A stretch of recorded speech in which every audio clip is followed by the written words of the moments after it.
we got on the phone the other day, and I guess you started talking to me about somebody you were Attachments. dating, Yes. and then that led us into another conversation About about. attachment styles. Mm, Yeah, so with this most recent person I was dating, I learned about attachment styles because I wasn't familiar with the idea of attachment styles until more recently.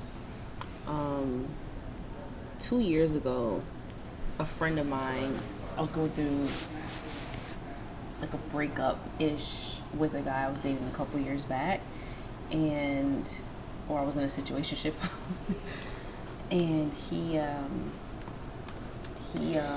my friend was like, she was like, I gotta buy you this book. She purchased this book and sent it to me, and it was called Attached. And I really never really opened it up until like later on, but I didn't realize what the book was about. She kept telling me like, oh no, you have to learn about your attachment style. Do you know your attachment style? And I was like, what? No, I just get attached. Just what I know. And so, anyways, dealing with this most recent situation I was in with this guy who like he just had certain things that stood out to me about him that prompted me to want to know like the why behind a lot, meaning like he abruptly like kind of called things quit with us in a mm-hmm. weird way that was like it just felt like it had no reason. It didn't have we didn't argue any fight. I was like, damn, but I could feel tension in his energy a lot throughout our time together, and I've started to put the pieces together. Like he's an avoidant attachment style. He avoids like closeness. Mm-hmm. People with avoidant attachment styles, they want to protect um, Space, their space, but because like a there's lot of a the there's questions, because I took the test too. yeah, it's I took. the autonomy essentially because it's like they feel like they want you close but they don't. Mm-hmm. They when they're losing their autonomy in any capacity, it's like to them that's like whoa, like you come too close. Whereas like people like me who I have an anxious attachment style, we are constantly like looking to be reassured. We we have this instinct that if the moment you like not you maybe not call or text fast enough, it's like, oh wait, what's going on here? Like we know we need that closeness. We need a lot of reassurance, and these all stem from Childhood childhood trauma, trauma. right? And there's the third one, which is secure attachment style. Yeah, but I guess let's go back a little bit. Mm-hmm. Where did you hear it from? From somebody else? Yeah, yeah. She's It's a. a couple years ago. A friend of Oh, mine, she's a friend. she got me she got me the book because I was going through something with a different guy at the time. Mm-hmm. Lord, and she was like, "I'm gonna buy you this book," and she was going through a breakup at the time too, and she kept using terms like, "Oh, he's an avoidant," or he's, and I was like, "What?" I had no clue what she was talking about at the Mm-hmm. time. I think just to some capacity, the deeper she was in therapy at the time too, right? The deeper you get into your healing journeys or really understanding the human experience, right? You really start to understand new levels of why it goes More beyond like patterns. yeah, because it goes beyond what's your zodiac Mm-hmm. sign or maybe what your religious beliefs or race or anything like that. This is like attachment style is something that we all have. We just don't acknowledge it, and I think that Mm-hmm. it's a bigger conversation that needs to start happening because Yeah, we because can't we you all can't have relationships apart from just like sexual relationships, yeah or you have relationships with your kids or your 100%. parents, right? Yeah, I mean, well, attachment styles affect all That's what I'm relationships. saying. Yeah, I mean, here's the thing: because I'm an anxious attachment style, and I know I'm anxious, right? I know I'm now. I know now. I'm sitting back like, whoa. It's to the point where I'm like analyzing everyone around me, Mm-hmm. trying to figure out because I didn't realize. So anxious attachment style people are in avoidant. They actually like are they come after each other. They basically like they Seek each other. seek each other out in a way, and it's actually quite toxic and dangerous because they call it the anxious avoidant Cycle. cycle, Mm. and it's a real bad one. And when I was in it recently, the last couple months, I was like, this shit don't feel good. Mm. And but here's the thing, Well, it hasn't felt good always whenever I'm getting out of it because I'm always dating avoidance and I did not know. I didn't have a word for it. Like I just knew, and we like to use like more trendy labels like toxic and Right. and manipulate.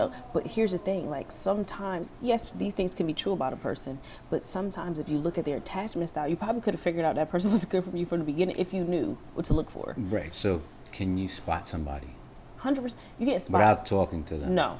Okay. In my opinion, no. No, even from the book. If you read the book Attached, which is, I recommend. I'm so happy she purchased that book for me. I've actually had more friends buy the book now. Since I've been in this space of awareness. Who's the author, or what's the I title? look it up. Okay. It's called Attached. It's Okay. literally just called Attached, and it breaks down from a scientific standpoint the 3 attachment styles, which are anxious attachment, avoidant, and then secure. Secure is what everyone should be, right? How do you think this affects people's jobs? Well, it can affect on a lot of levels. I mean, how you interact with people, right? Like, you don't necessarily have. You don't have necessarily have it doesn't affect, I don't want to say the job, right? But think about it. If your Right. relationships At work. at work, but also in your personal life can affect the job, Yeah, right? yeah, gotcha. Because if you're someone like me, it tends to take over my world.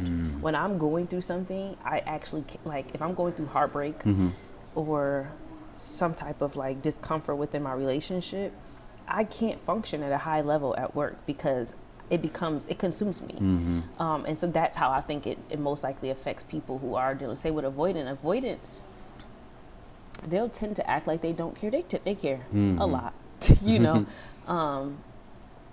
It's just interesting to me. And when I read the book, I think though. people, so I took the test. And which one were you? I already know, but I'm gonna let you say it because So it came up that not just avoidant, right? Yeah. There was another word that's attached to it. Fearful No, or dismissive. So my daughter's Fearful avoidant, and you're dismissive. and I'm dismissive Yes. avoidant. So there's the 2, yeah.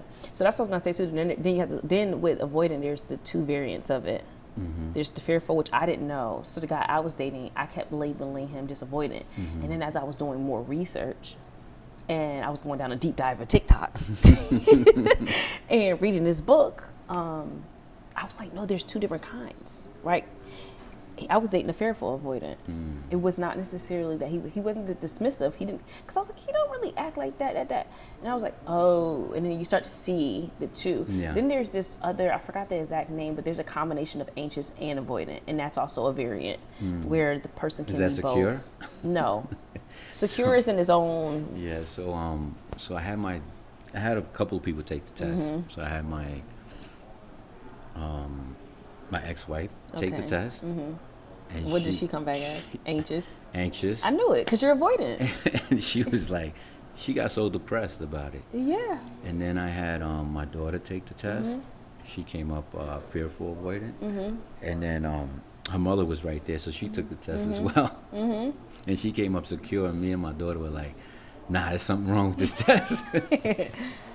And here's the thing, though. It does hurt when you figure this out. I don't say it hurts in a way, especially as an anxious person. I mean, I don't. I feel like we're so much more complex than to take a test and be like, that's my label. No. So, right, here's what I took from it. This is why I think you should read the book. Tests are cute, right? But when you read the book, it literally defines, like, the experience of each, right? Like, it breaks down. It gives you these, like, very, like, not only, like, they've researched this, right? Like, they had, I remember reading a chapter, I'm just going to be fully transparent here. I was really having a really bad day. I was just coming out of the situation with the guy. And I remember, like, I just was like, I'm gonna take a bath. I put the bath, I had like a candle lit. And I was like, I'm just gonna read the book. And I remember going through 200 pages of that book in one sitting in 6 hours. And it was this chapter early on in the book that talked about how they use experiments to figure out trauma. And they had this little girl who at a daycare, they put her in a classroom and her mom left her. And she went to the door and she cried. And she reacted to it the way an anxious person would.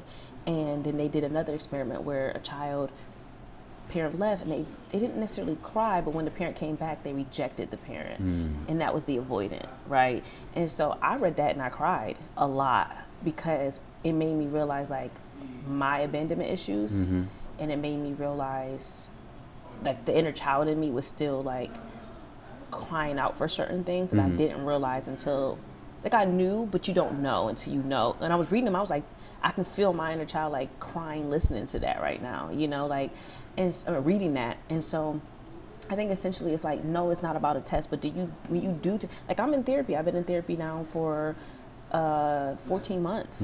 And essentially I will say like the combination of therapy and being 31 and wanting to know more about myself and not wanting to live a life of being like just trauma bound, like, to so many things.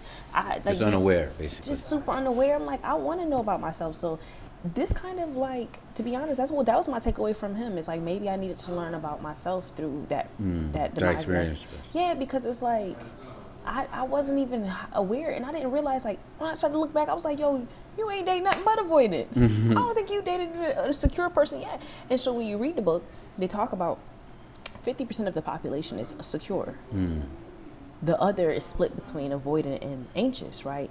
But the goal is for all of us to be secure. So a secure person, it's not that they don't have the issues that we have, they just respond to it very differently, or they don't react to things the way we do. So for instance, someone breaks up with them, yeah, they might feel sad, but they wouldn't feel consumed of it or take it as like, oh, it's the end of the world, like how I do, like as an anxious attachment.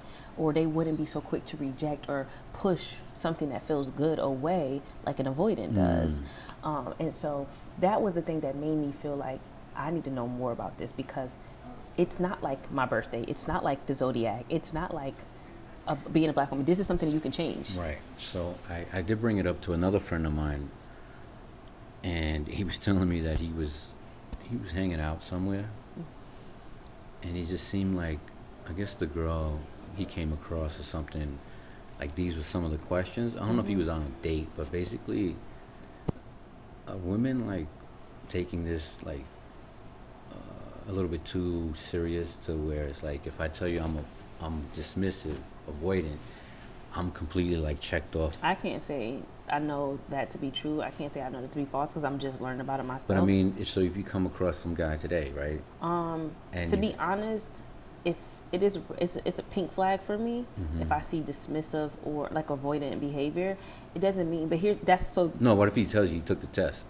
Yeah, so here's the point. That's going back to what I just said to you, right? What I was saying was like, it's different, right? Like it's like someone, everyone loves putting zodiac signs of, oh, I would never date a Gemini, or I never date this, right? We jokingly, we say these things all the time, right? You'll write off a whole group of people because when they were born.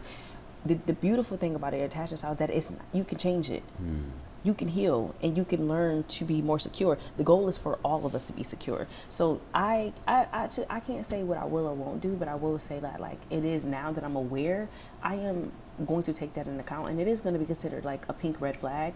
Doesn't mean I'll write a person off, but where are you at in your journey as far as like proactively working through that? So for me, one of my big rules is like, I don't want to date a guy that isn't healing or that isn't in therapy, to be honest. And it's not because, and everyone can afford therapy, but I want to know that at some point you're taking care of the things, and even if there's not necessarily quote unquote something wrong, we all have triggers, we all have things we're working through, we all have things that stress us out. You want somebody just to be aware, and I want somebody who is going to be emotionally available to, and aware of my shit that I need to work through, and not completely just kind of look at me and label me, but be like, oh, I get it now. Like me, I can extend a lot of grace, more grace than I ever have to people, based off of what I'm learning about attachment styles. I don't know if you're old enough to really notice the change in like society, in a sense. Yes, I talk about this all the time. So I was watching YouTube the other day, and it was interesting that I'm really like get caught up in reaction videos, especially like with artists and stuff like that, and songs. And there's some songs that where some of these reaction people are crying, right? and I'm like, it's it's interesting to me in two levels that people can be that open. For one, Vulnerability. the vulnerability, Yeah. and then there's that and it's not, if it's a guy that's crying or something, because it's not always women, right? It is like I like I'm that. interested more in like this person and Yeah. what they have to say. And do you feel like, have you seen that shift? Because when I was growing up, that was like not a thing. Like a guy Yeah, could not so cry. yeah, so actually that's a huge thing for me. Me and my therapist talk about it a lot. I grew up with a very emotionally unavailable father. I grew up with a father who was not affectionate. My dad raised me, not my mom. So I think I seen my dad cry twice in my whole entire life, and 3 times actually. 3 times in my whole life, and I'm 31. And one was when he was going through a bad point in time when we didn't have anywhere to live when I was a kid. 2 was when my brother passed away, his first son, and 3, my grandma's health declining. Right, these 3 moments, but he never like showered me with affection or emotion and stuff. And so I didn't know at the time, because I thought, especially with black men, I thought like, well, they aren't, it would be like, growing up I would say the ignorant shit of like, that's gay or whatever. You'll say things about guys who are a little bit more emotional, but as time gone on, to me, it's actually a red flag when you aren't emotionally available for me or It's be just able to more, tap it's in. more attractive now. It's 100%. So when the guy I was dating, he was so emotional, and I loved it. He didn't cry, but like we would watch a movie together, and he would feel everything so deeply, even though he's like this dude, this hood guy, like not hood, but he grew up kind of rough, whatever. And he would, before meeting him, I had this idea of him like, oh, he, a little more rough around the edge. No, he was very emotional, and when I would call my girls, you talk to your girls with the guy, why you like him stuff. I'd be like, oh my God, he's so emotional, I like it, because I'm yearning for that now. And I do think that like our generation is doing such a great job at understanding ourselves and also like ridding ourselves of these gender roles and rules that kind of were developed in past generations, where it's like a man isn't allowed to cry. I just read an article earlier today about forgot the numbers, but it was like, I think statistics show that like 12 men a day commit suicide a day. Somebody was saying something about that. It's the numbers are higher amongst white men. 100%, and it's crazy because they're not, especially with black men. I can't speak on other, like black men particularly feel like they cannot express emotion, feel like they cannot show, like they already feel like the world is against them. They gotta be tough, so they can't cry, they can't do this or whatever. And when you look at a situation like George Floyd, his last moments were crying out to his mother, crying. And I think that is what captivated the world, was when, because he didn't just go out like, yo, I'm this, I'm some tough guy. He went out crying for his mother in his last moments. And I think that is what connected the world, was through the emotion of it all, was not necessarily the act of what was going on. Because I think if they did not see and hear that level of emotion from a man, a full-blown, tall, big guy, it wouldn't have impacted the world as much as it did the fact that they heard this man cry out to his mother. And that's why you kept seeing that headline everywhere, oh, he cried to his mother. Yeah, and that just shows you the power. Like now, even now, my dad is what, 53, 54? Still don't cry, still don't got no emotion, still don't tell his wife I love you often, don't kiss, don't hug, nothing. He just and I hate that for him. My prayers every chance I get is to like, I want him to be free of the like, to be able to freely release himself and be, So what do you mean? Have you had a conversation with him? What does he say? Just not me. Is that his response? I don't know. The conversations get real weird real quick with my dad. So you never like approached him like that? Like not straight up like the way we're talking about it, but a couple of my dad's friends have committed suicide in the last couple of years. One recently actually, and around the time I just wanted him to release whatever he was feeling about it. He seen him that day too, walking his dog, and the guy a few hours later went and shot himself. And it really hurt him, I could tell. And instead of just expressing that, he was like, man, that was so dumb. Why would he do that? And it's like, black man, it is okay for you to cry. And I tried to express that in the way I could, but I don't know if it really resonated. My older brother, who is 35, my dad's second son, he is just now starting to get to the point where I'm seeing him debunk the idea of being a strong black man. Yeah. And he's engaged, and even from his fiance, she's like, "Yeah, I've seen your brother cry." I'm like, "What?" But he's doing the work. He's healing. He's meditating. He's getting to his wellness, his health and wellness fitness journey. He's aligning himself with the man that he know he could be for his children, based upon, because there's things that we talk about based upon things he didn't see in my father. So that other generation where they don't tap in, it's just like they're told to be strong and that's it. You're the provider. You got to be strong. You can't show emotion. And it's just like, it's sad to me. Yeah. I think it's a response. I think we owe it to ourselves as human beings, not just race, different race, like, no, as human beings to be better. Why are we equipped with all this to feel if we can't really feel? Why? And I think God, I'm in therapy. I'm like, I would want my kids, for instance, I want my son to cry. I'm going to, every chance I get, allow him to feel everything.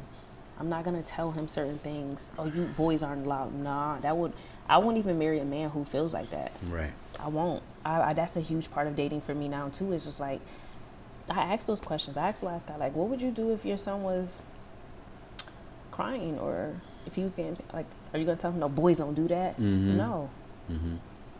I want my son to be able to know, like, it's okay to be everything all at once. Like, you can be strong and be emotional, because it's sad when you get to all these people. Why did my dad friend commit suicide?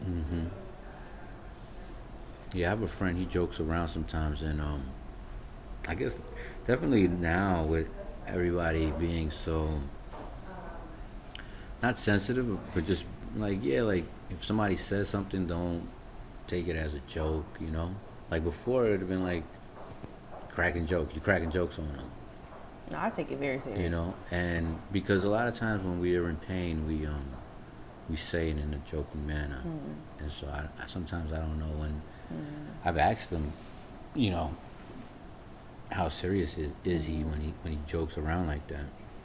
Yeah, so I try to create a safe space for men. I'm a huge advocate for being able to allow men to be able to speak their truths and their feelings. I do not shy away from that. I will never tell a man he is less than a man for feeling feelings, but because I actually condone it. I had a friend commit suicide shortly after we graduated high school, like a couple months, and that was the first time my first time ever experiencing suicide. And I've heard about it, right. But it was like a myth to me. And then seeing it, and then this was a guy who was super happy all the time, and he committed suicide. And after that, I just was like, what? People really do that? And so for me, it's like creating a safe space for men is so important to me. Like, you can say whatever you want, and I'm not gonna judge you on. That doesn't mean I'm going to condone disrespect or anything like that, but I'm going to allow people to speak freely on their truth or whatever that is. I feel bad for men a lot of times. The fact that they don't feel as free to say things, but I do love this new wave of millennial and Gen Zers who are, baby, just crying all the time. Just live the best. I was watching that show Love is Blind the other day. I haven't seen that show. It's I went back to watch season 1 because I was like, it's just a couple I really love on the show. And the dude cried he like, they're like basically like the poster child for the show. They won the first, not one, but they got married after the first season. And Cameron and Lauren, and he's a white guy, and he's in a interracial relationship. Lauren is black, and he cries so freaking much. It's insane. And I said to myself, God, I want you to give me a man like that. I'm so serious.